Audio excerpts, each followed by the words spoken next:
Oke, lanjut ke nomor 31.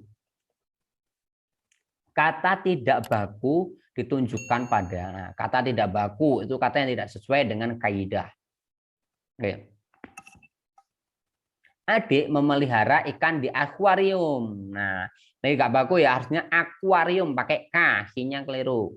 Semua anugerah yang diberikan Tuhan wajib kita syukuri. Anugerah. Kakak membeli aneka aksesori. Oke, ini yang kemungkinan salah ya. Hari ini dan besok aku akan gunakan untuk menyelesaikan tugas. Hari ini dan besok aku akan gunakan. Oke, enggak ada ya. Nah, ini anugerah ini udah betul ya. Anugerah ini udah betul. Ya, Bu, yang betul adalah anugerah bukan anugerah. Yang ini betul ini, anugerah bukan anugerah. Jadi ada e-nya. Kalau yang menulis tanpa e itu kurang tepat. Berarti yang tidak baku adalah akuarium dan aksesori. Berarti yang C. Aksesoris seharusnya. Aksesoris bukan aksesori. Tapi aksesoris. Yang tepat adalah aksesoris. Lanjut ke nomor 32. Kata berimbuhan yang tepat untuk melengkapi kalimat tersebut. Kata berimbuhan yang tepat. Oke.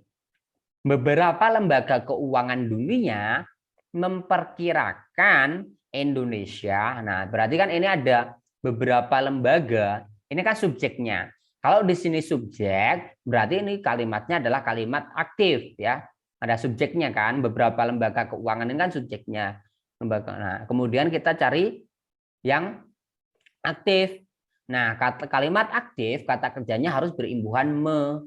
Berarti ada di memperkirakan Indonesia akan menjadi salah satu negara dengan pertumbuhan ekonomi besar. Berarti A, karena di sini yang di awal itu yang aktif cuma satu, yang di opsi A. Yang lain ini kan diperkirakan, dikira-kira, dikira. Ini kan apa namanya? Bukan aktif tapi pasif ya. Imbuhan di ini adalah imbuhan untuk kata-kata pasif. Lanjut ke nomor 33. Oke, penggunaan kata dari pada kalimat tersebut salah karena dari itu menunjukkan asal ya. Dari itu menunjukkan asal. Ayah memindahkan ikan dari bak yang sudah dipersiapkan. Berarti harusnya kan ke ya, karena ini bak sudah dipersiapkan. Bak yang sudah dipersiapkan berarti harusnya ke. Berarti kan harusnya kan menunjukkan tujuan. Berarti tidak menunjukkan tujuan. Yang menunjukkan tujuan itu ke. Kalau dari itu menunjukkan asal. Nah, salahnya ini bukan karena menunjukkan, tapi karena di sini itu butuhnya adalah tujuan. Berarti karena tidak menunjukkan tujuan. Menunjukkan perbandingan ini adalah daripada.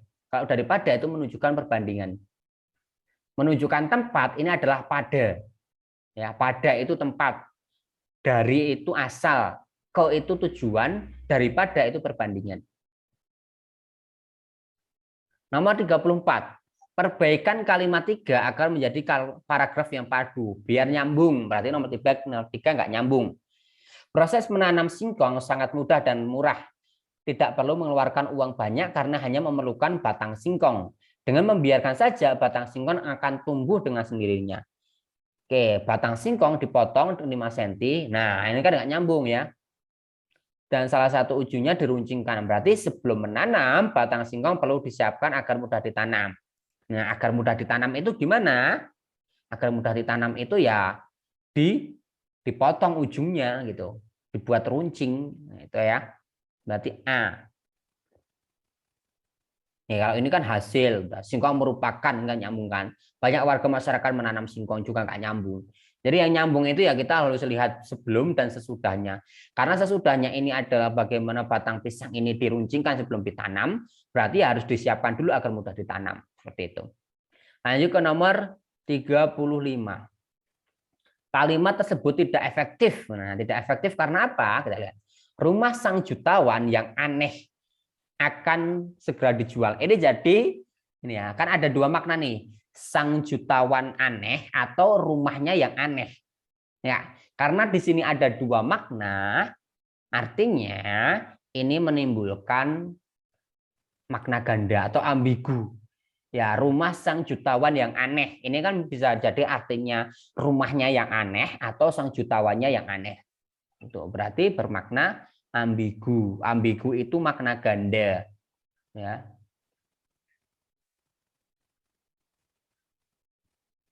Berarti kata ini loh.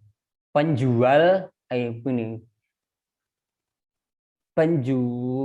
baju di penjual wong dodol krambil ning pasar dikeprui gitu, Pak. Wong dodol krambil ning pasar dikeprui. Nah, itu kan ada dua makna, yang dikeprui itu kerambilnya atau yang jual. Penjual di pasar, penjual kelapa di pasar dipukuli gitu. Jadi maknanya ganda kan.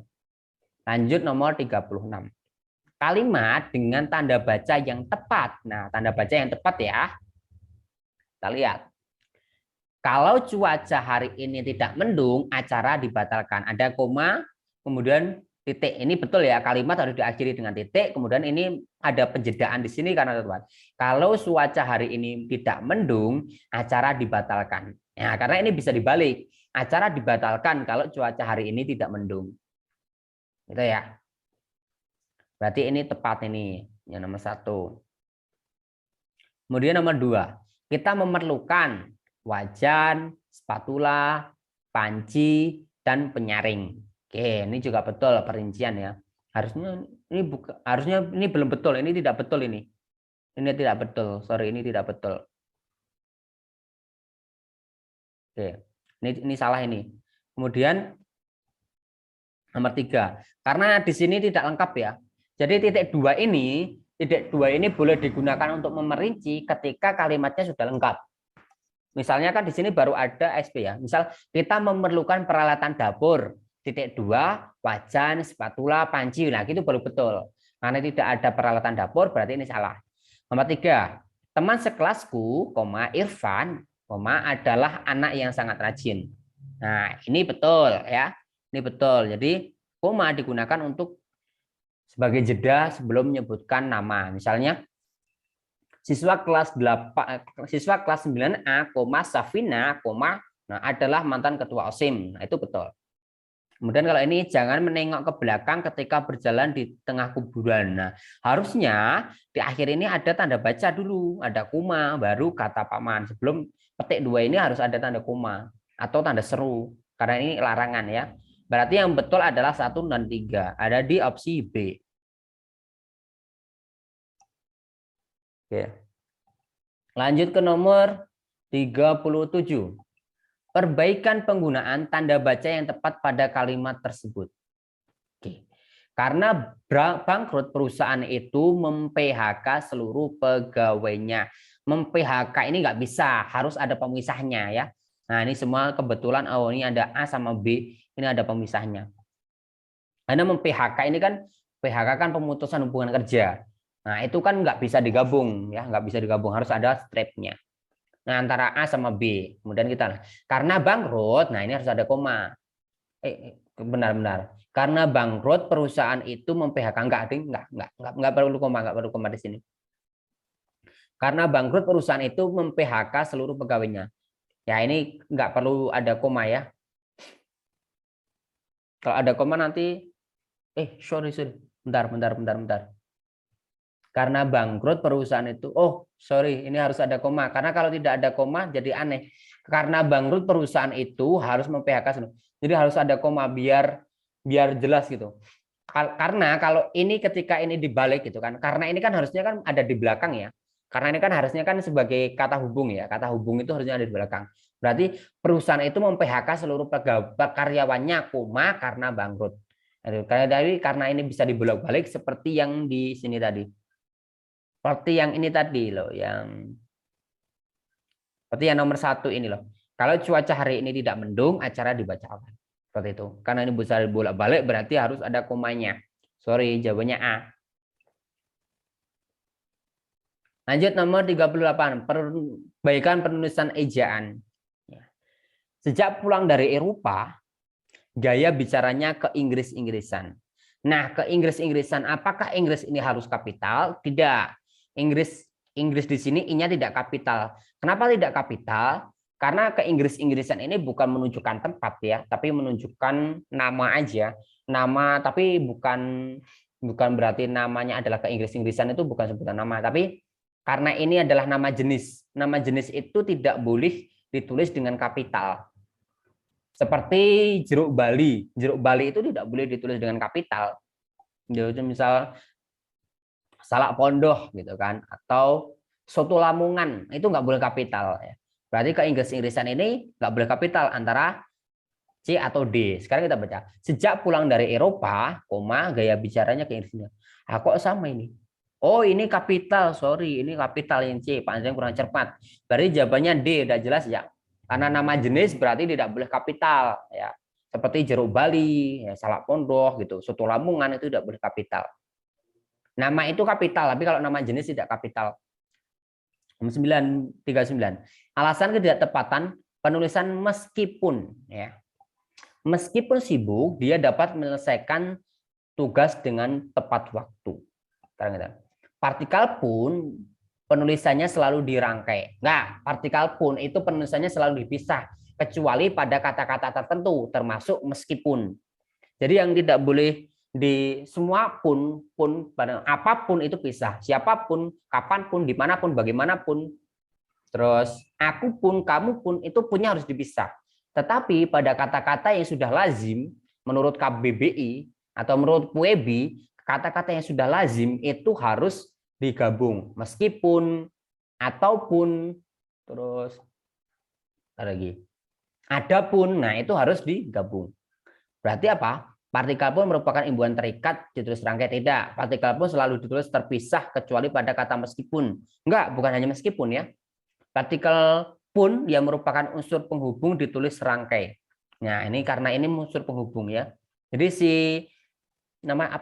Si meskipun ini kan penghubung ya. Si meskipun ini adalah penghubung. Jadi karena dia termasuk kata hubung, berarti harus ditulis rangkai. Kalau yang C ini kan cuma kata meskipun. Padahal bukan hanya meskipun, ada ataupun, adapun, seperti itu. Lanjut nomor 40. Terakhir nih. Pernyataan yang sesuai dengan tabel tersebut. Oke, tabelnya kecil banget.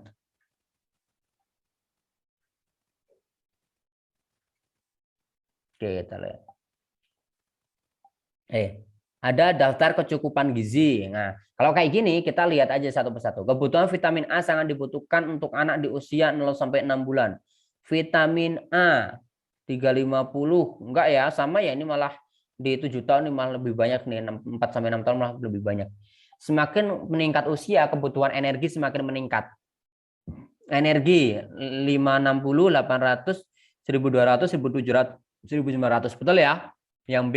Langsung ketemu tuh B. Pernyataan yang sesuai. Jadi kita baca satu-satu aja. Caranya kita baca opsinya, terus kita konfirmasi ke dalam tabelnya. Betul enggak? Gitu. Coba kita lihat yang C dan D. Kebutuhan protein anak di usia 7 sampai 12 tahun lebih tinggi daripada 1 sampai 3 tahun. 7 sampai 9 proteinnya lebih tinggi daripada 1 sampai 7 sampai 12 bulan. Ini mungkin ini maksudnya nih. Salah, ini bukan tahun nih. 7 sampai 12 tahun kan nggak ada di sini.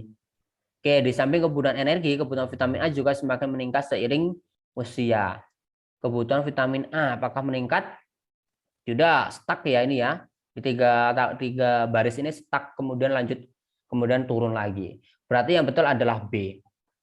Oke, sampai di nomor ini apakah ada pertanyaan?